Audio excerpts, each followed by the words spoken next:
That's very much a typical stereotyping. Anyway, what are the some current legislative or political updates that Asian Americans entrepreneurs should know about? I know you're very active in politics. Political engagement of Asian Americans is probably a very important part of what you do. It is, yes. I mean, it's definitely great for Asian Americans to become more civically engaged. For business people on the legislative front, it's really important to realize that it's not an exaggeration to say that nearly every day more lawsuits against government contracting programs are coming up. Not surprisingly, there are a lot of people out there who are very unhappy with the existence of MWBE programs, the 8A programs, and the like. So it's very important to know that that's what makes it so crucial for us to stand together and speak out. Why do you think the 8A program is not good for American, Asian American? Why do you think that the 8A program is not good for them? I mean, it gets them started, Small Business Administration encourages them. I understand they face the discrimination.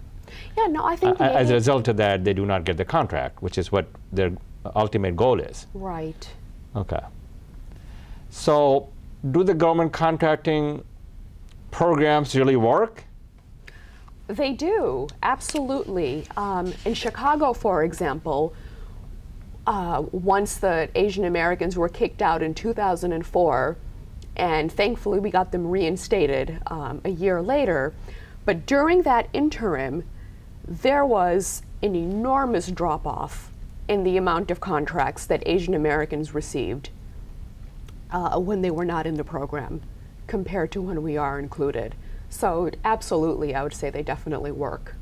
It does work? Absolutely. What exactly can the Asian American community do to get involved and make sure they remain included in government contracting programs? You know, there's a lot of things we can do. For example, we know as Indian Americans that often we have so many get-togethers. Yes, lots of get-togethers. Whether it's a Diwali celebration or whatever the big party is. But we need to, at those things, obviously we have a lot to celebrate, but we also need to say, hey, let's let everyone else understand who we are and get more involved, even just on a local level, in your local politics, for example. Get out there and volunteer for a candidate who you support, for example. Regardless of the party affiliations. Exactly. It doesn't, exactly. No matter what your political beliefs are, it is so important to be involved in the community that you're in, that you are now a part of. Yeah, true. I know you're very passionate about it, and I know there are a lot of success stories of Indian Americans in the 8A programs, and I'm a living example of an American dream. There are there's many out there, but there are many out there also.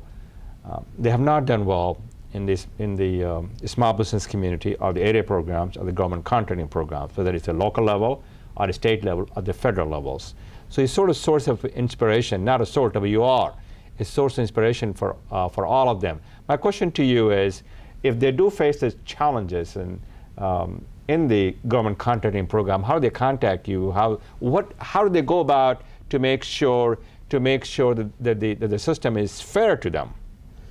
Well, it is as simple as sending me an email. Tell me a little bit about your background in terms of where do you go to school? Why did you get engaged in this? Sure. I know you told me you're a lawyer. Yes. Where did you go to school? I went to Villanova University School of Law. Okay. Which is outside Philadelphia. And becoming an attorney was actually my second career. What was your first career? Public relations in New York City. Very good. Yes, and I decided I was ready to go to back to school, to law school. And I knew going in that I wanted to do something that was going to be of service to others. You know, I recognize in my life that I'm very lucky. I have parents who came here and struggled so that I wouldn't have to. And I've been so fortunate to be able to get a lot of education and have a lot of opportunities. And so I've always felt that It's time For to give me, back? It's my personal just responsibility that To give back to the community? in whatever way I can, I try to give back. And that's your passion. It is. That's what you enjoy doing. Absolutely. And you will continue to do so. Well, thank you very, very much for coming to the show. I appreciate that very much. Thank you so much. Yeah, I'm It's glad. been an honor. I'm glad people like you are a source of inspiration to all of us, to the audience as well. That is our show. Till next time, this is Frank Islam from the FY Investment Group wishing you a great week. Thank you for watching.